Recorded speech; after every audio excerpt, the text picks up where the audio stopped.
Hi friends, this is Abhishek Sharma, All India rank 69th in UPSC Civil Services examination this year, and I'm here to discuss with you some important tips to keep in mind while filling your detailed application form.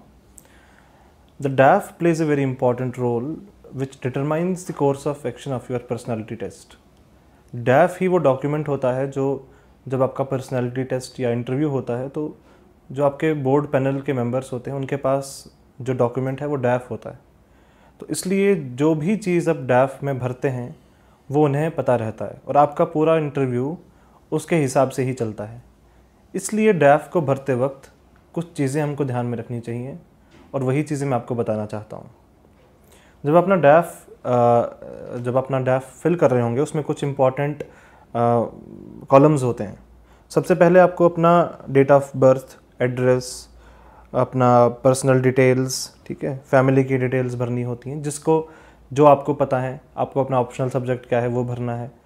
आपको interview किस माध्यम में देना है, English माध्यम में देना है या हिंदी माध्यम में देना है, वो आप सिलेक्ट कर सकते हैं। उसके बाद जो इम्पॉर्टेंट चीज़ें आती हैं वो है आपकी एजुकेशनल क्वालिफ़िकेशंस। तो एजुकेशनल क्वालिफ़िकेशंस में 10th 12th और अपनी डिग्री और किसी की पीजी है उसकी डिटेल्स, अपने मार्क्स इन परसेंटेज फॉर्म और अपने सब्जेक्ट्स आपको लिखने हैं। उसके बाद आपको अपनी अगर एम्प्लॉयमेंट कर रहे हैं तो अपनी एम्प्लॉयमेंट की डिटेल्स देनी है। देखिए ये दो कॉलम्स इम्पॉर्टेंट हैं और कुछ बोर्ड मेंबर्स इसको बहुत सीरियसली लेते हैं।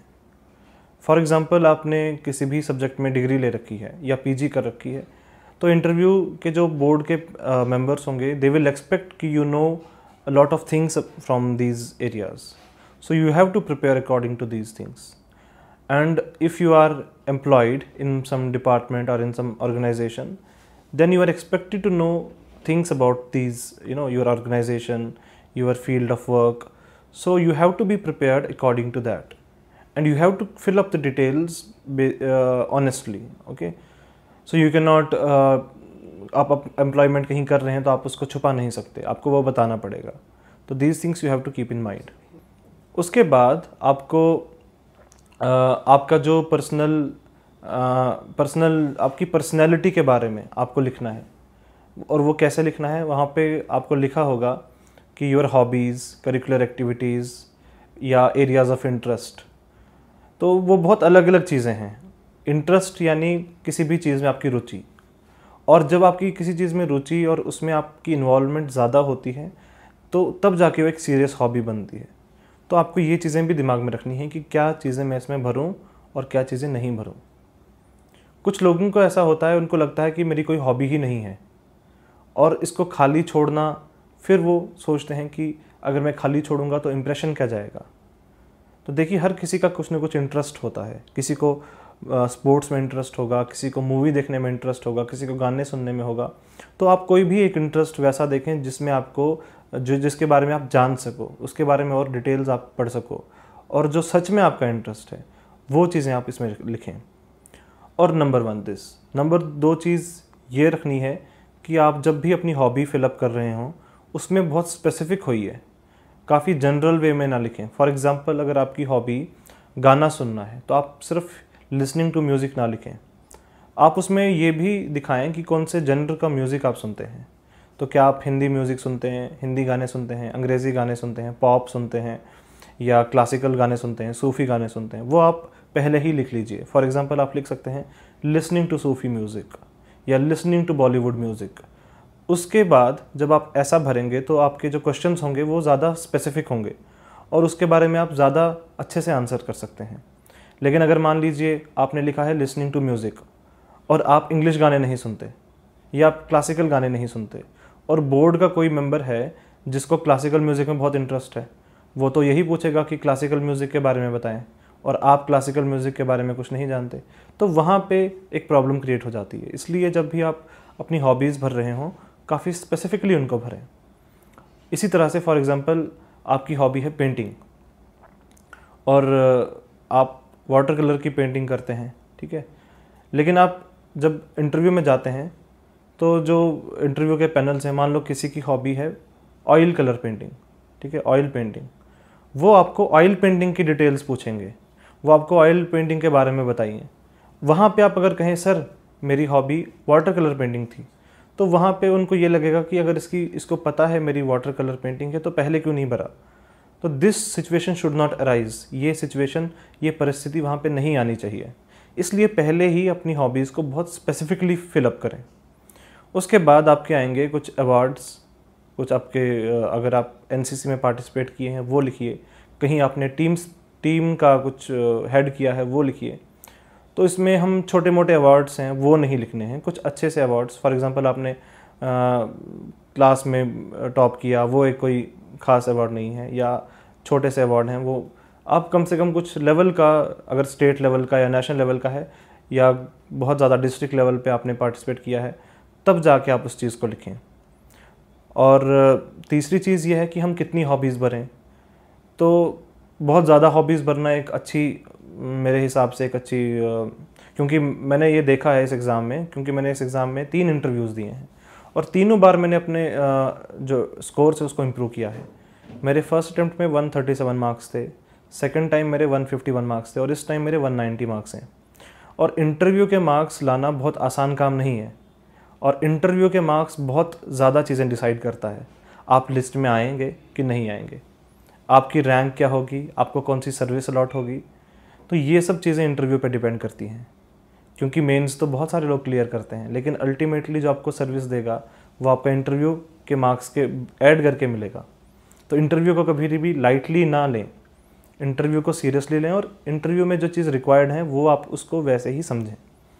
तो अगर आप बहुत ज़्यादा हॉबीज़ भरते हैं तो आप अपने लिए प्रॉब्लम क्रिएट करेंगे, फिर आपको बहुत ज़्यादा चीज़ों के बारे में जानना पड़ेगा, आपको बहुत सारे सवालों के लिए तैयार रहना पड़ेगा, और बोर्ड भी उनको डाउट होगा कि क्या इस इंसान की ये हॉबीज़ जेन्युइन है। तो ऐसा भी नहीं लगना चाहिए, हम जब डिटेल भरते हैं कि ऐसा नहीं लगना चाहिए कि कोई फेक बंदा बैठा है।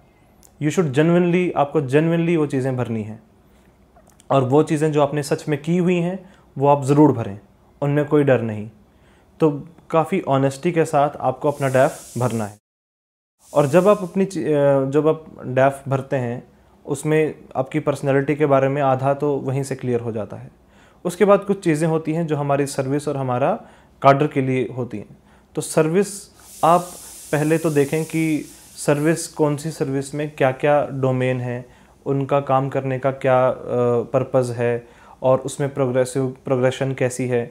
जो भी आपका अपना इंटरेस्ट है, क्या आपने पर्सनैलिटी के हिसाब से वो सर्विस, फॉर एग्ज़ाम्पल किन्हीं लोगों को पुलिस में जाने का शौक़ है तो वो आईपीएस को प्रेफरेंस कर सकते हैं, किसी का डिप्लोमेट बनने का शौक़ है तो आईएफएस को ऊपर प्रेफर कर सकते हैं।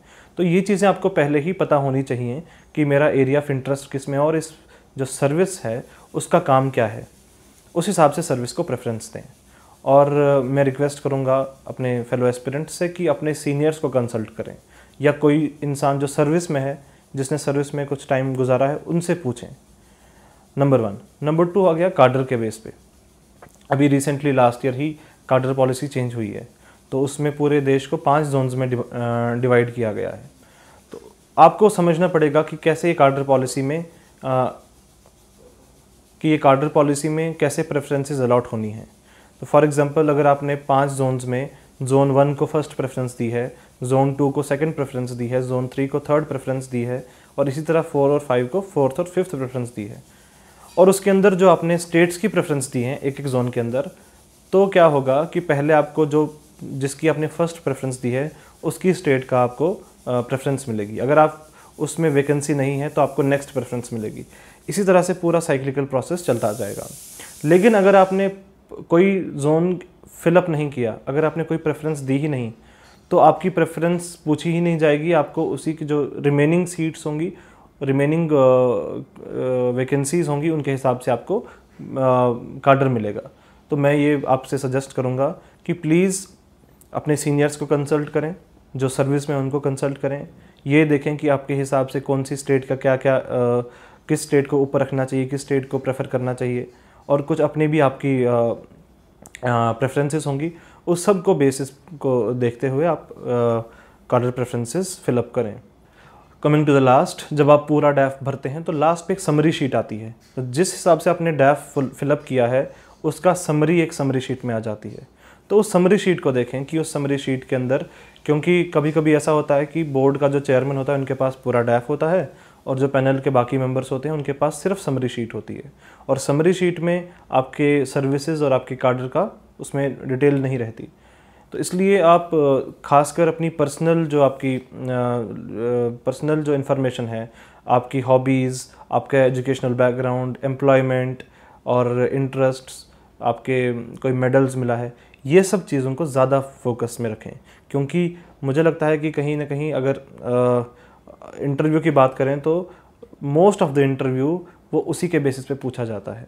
अगर आपका ऑप्शनल है तो ऑप्शनल के बेसिस पे भी पूछा जाता है, आपके प्लेस का रेजिडेंस उसके बारे में भी पूछा जाता है।